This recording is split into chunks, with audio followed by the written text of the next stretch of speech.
میں صرف دیکھنے والوں کے حوالے سے بعد میں آتا ہوں، بعد میں آئیں گے. میں صرف یہ کہہ رہا ہوں کہ جب یہ بے نظیر بھٹو اور میاں نواز شریف پاکستان آئے تھے تو اس میں بہت سارے گرانٹرز تھے، بہت ساری چیزیں طے ہو رہی تھیں، اسی قسم کی چیزیں یہاں بھی طے ہو رہی ہیں. یہ جو خان صاحب نے شرط بتائی ہے، پہلے تو یہ ان کے 3 بڑے مطالبات تھے نا کہ ہمارا مینڈیٹ واپس کیا جائے، ٹھیک ہے، 26ویں ترمیم واپس کی جائے اور رہا کیا جائے تمام قیدیوں کو، ٹھیک ہو گیا.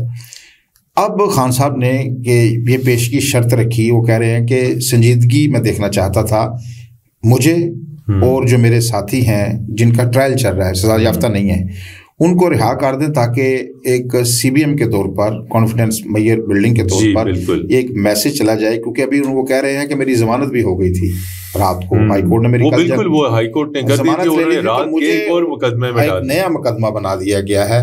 تو کیا یہ جو مطالبہ ہے یہ آپ کو لگتا نہیں کہ بڑا صعب مطالبہ تھا؟ تمام کیسز میں ان کی ضمانتیں ہو چکی ہیں، تو یہ موقع بھی تھا، عدالت سے ضمانت ہو گئی تھی، نیا کیس نہ بناتے تو ان کو رہا کر دیتے، دیکھتے ان کا رویہ کیسا ہے. پھر یہ کیا بہتر مطالبہ؟ بہت عام سوال ہے آپ کا یقینی طور پہ، اور یہی غیر سنجیدگی ہے جس کی طرف انہوں نے، مطلب ایک طرف تو اگر آپ کے یہاں ٹاکس ہو رہی ہیں تو پھر اس کے ساتھ ساتھ آپ ان کے کارکنوں کے اوپر آج دن بھر کی آپ میڈیا رپورٹس دیکھیں کہ جی پورے ملک میں ایک کریک ڈاؤن ہے. ایک طرف آپ ٹاکس کر رہے ہیں تو دوسری طرف آپ کا جو جیسچر ہوتا ہے، یعنی میں سرکار کی طرف اشارہ کر رہا ہوں، وہ ویزیبل ہوتا ہے، نظر آتا ہے کہ جی ایک طرف مذاکرات ہو رہے ہیں تو کچھ نرمی دکھائی جاتی ہے. آپ کا نقطہ بالکل صحیح ہے. اور جو بانی پی ٹی آئی نے بھی جو بات کی، اب دیکھیں جس نئے مقدمے میں انہیں پھنسایا گیا وہ رات گئے، وہ مقدمہ آل آف اے سڈن جو ہے نا وہ سامنے آیا، اور اس کے بعد راولپنڈی کا وہ مقدمہ کہ کسی تھانے کی حدود میں انہوں نے کوئی وائلیشن پرانے کیس میں اس میں انہیں دھر لیا گیا. لیکن آپ اس کا جواب دیا ہے، جو گفتگو جب سامنے آئی نا، میڈیا پہ آئی، سوشل میڈیا پہ آئی عمران خان کی، تو وزیر داخلہ جو محسن نقوی ہیں کو آپ کے علم میں ہے کہ مذاکرات وہ کر رہے ہیں، ٹھیک ہے نا، لوگ تو چھپاتے ہیں نام. وہ عالمین گنڈا پور صاحب آج ان کا ٹیلی فون کا ان کے ساتھ رابطے میں رابطے پوری طرح رابطے، انہوں نے جو جوابی آج گفتگو کی ہے وہ بڑی حیران کن ہے. آج وہ ہائی کورٹ میں انہوں نے پریس ٹاک کی ہے. انہوں نے کہا کہ مذاکرات دھمکیوں سے نہیں ہوتے، ٹھیک ہے نا، میں بات چیت کے حق میں ہوں، لیکن یہ کسی صورت نہیں ہو سکتا کہ آپ ایک طرف دھمکیاں دیں اور ساتھ ساتھ مذاکرات چلائیں. لیکن انہوں نے یہ نہیں بتایا کہ دھمکی کس قسم کی دی ہے. جو خان صاحب کی گفتگو جو ہے، انہوں نے جو مطالبہ رکھا ہے وہ ایک بڑا سمپل مطالبہ ہے، مجھے اور میرے ساتھیوں کو جن کا انڈر ٹرائل ہے یہ تو ان کو یہ دھمکی نہیں ہے.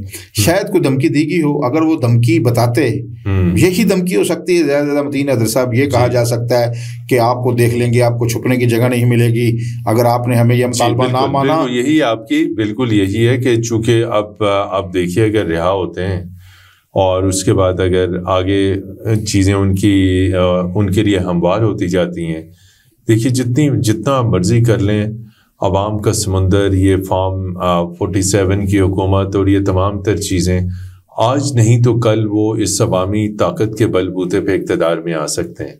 ماضی میں بھی ایسا ہوتا رہا ہے، جو زیر تاب جماعتیں رہی ہیں، پیپلز پارٹی زیر تاب رہی ہے. اب مجھے وہ نقطہ مکمل کیجیے، کرنے دیجیے، پھر آپ سوال اس میں.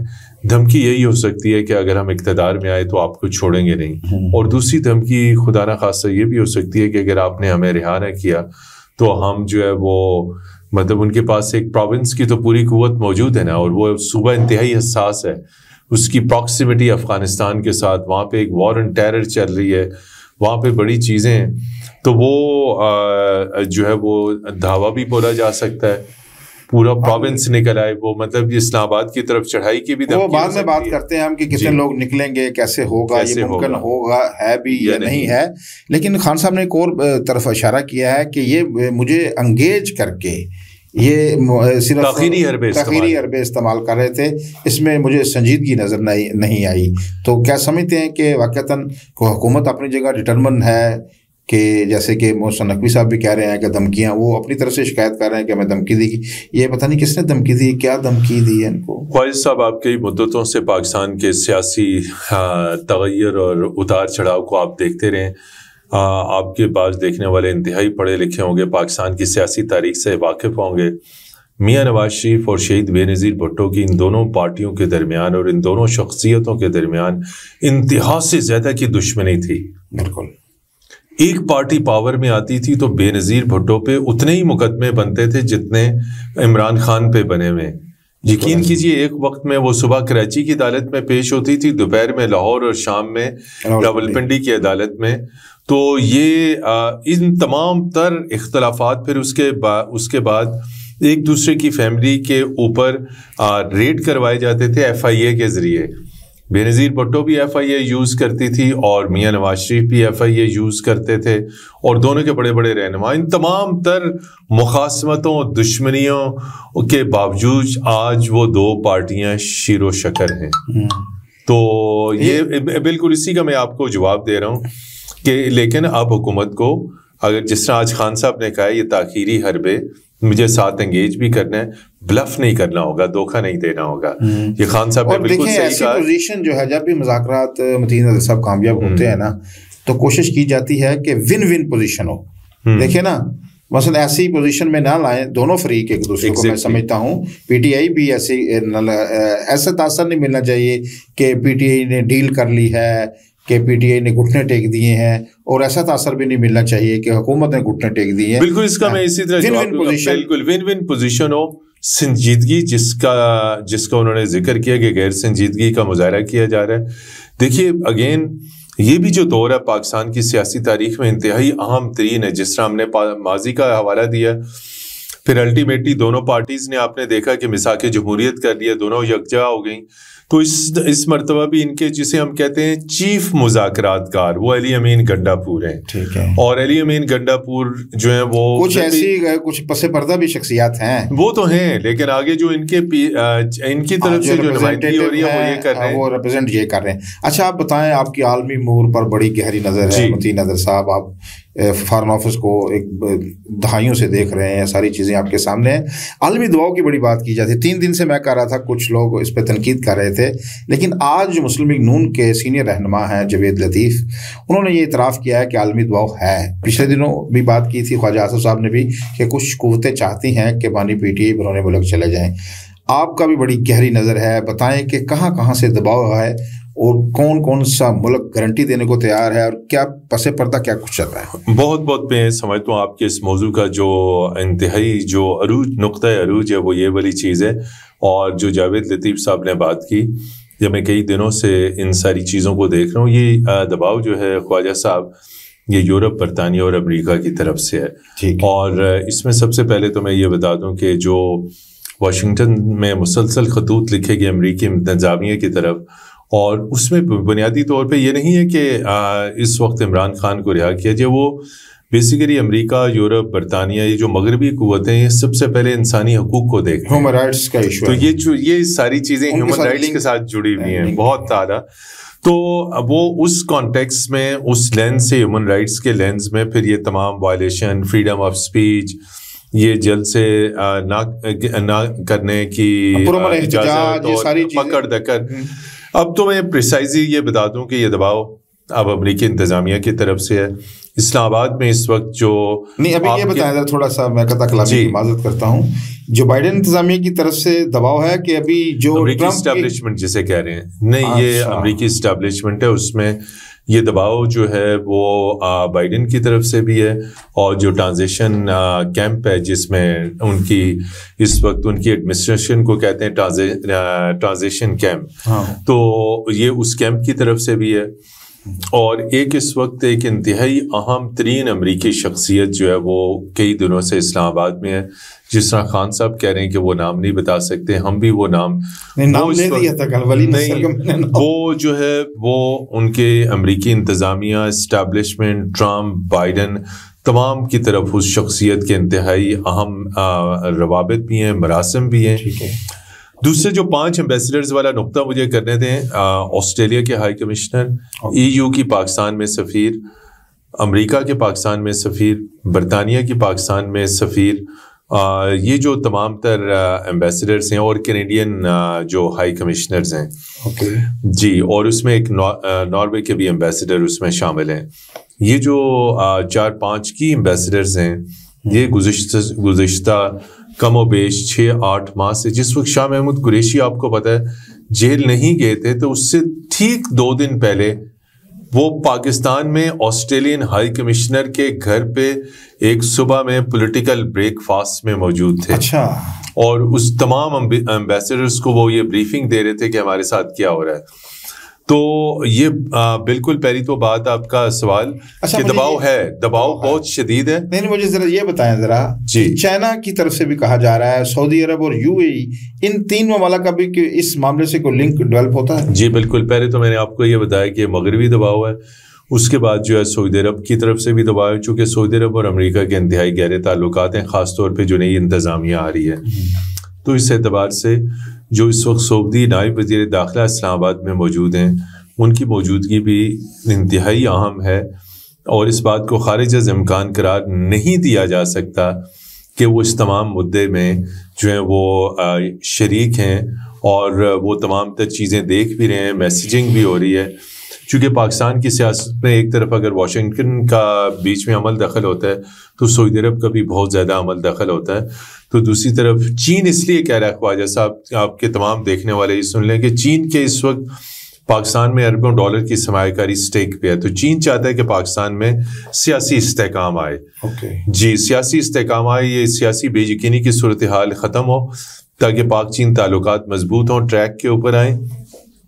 لیکن اس کا ایک جو دوسرا منفی پہلو ہے وہ یہ کہ اگر امریکی انتظامیہ نہیں آ رہی ہے، جس طرح ٹرمپ صاحب جنوری 2025 میں آ جائیں گے، تو اس وقت پاکستان کے اوپر بے انتہا دباؤ پڑے گا، خاص طور پہ پاک چین تعلقات کے حوالے سے. چونکہ ٹرمپ ایڈمنسٹریشن دو ملکوں کے خلاف سخت ترین پالیسیاں لے آ رہی ہے، ایک ایران کے خلاف اور ایک چین کے خلاف. دونوں پاکستان کے ہمسائے ممالک ہیں.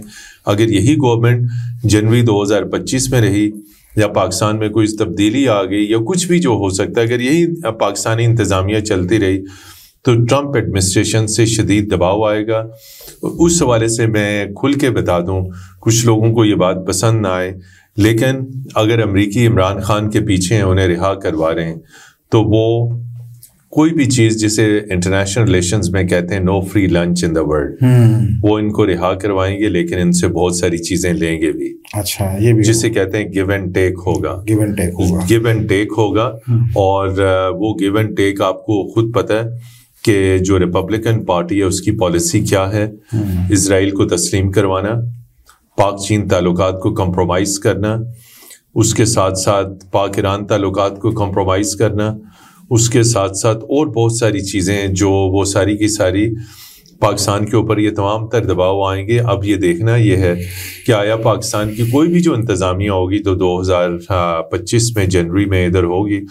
لیکن فائنل نقطہ یہ، اس کے بعد آپ یقینی طور پہ سوال کیجیے گا کہ عمران خان کی رہائی کے لیے مغربی دنیا کا اور مشرق وسطیٰ کے ممالک کا اور چین کا پاکستان کے اوپر ایک شدید سفارتی دباؤ ہے.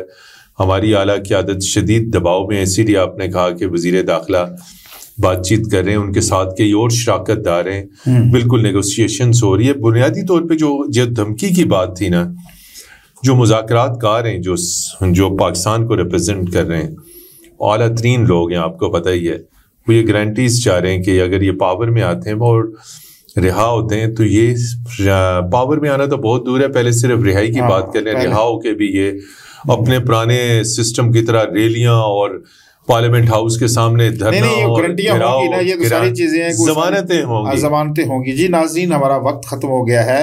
آپ نے گفتگو سنی سینئر صحافی تجزیہ کار متین حیدر صاحب نے. بہت شکریہ. اس گفتگو میں آج ہم نے خلاصہ کرنے کی کوشش کی کہ کیا ابھی جو جیسے عمران خان صاحب نے آج جو گفتگو جیل میں کی ہے کہ 100% احتجاج ہوگا، لیکن متین حیدر صاحب کا کہنا ہے کہ ابھی جو ہے ابھی امکان باقی ہے، دیا ابھی بجھا نہیں، لو جل رہی ہے، یہ اس کا امکان دیکھتے ہیں. 36 گھنٹے رہ گئے ہیں احتجاج میں، تو 36 گھنٹے سے پہلے کچھ بھی ہو سکتا ہے. اور عالمی دباؤ کے حوالے سے بھی بڑی کھل کر بات کی، کون کے ملک کا جو ایمبیسیڈر ہے وہ کیا کر رہا ہے، ان کی سرگرمیاں اسلام آباد میں کیا ہے.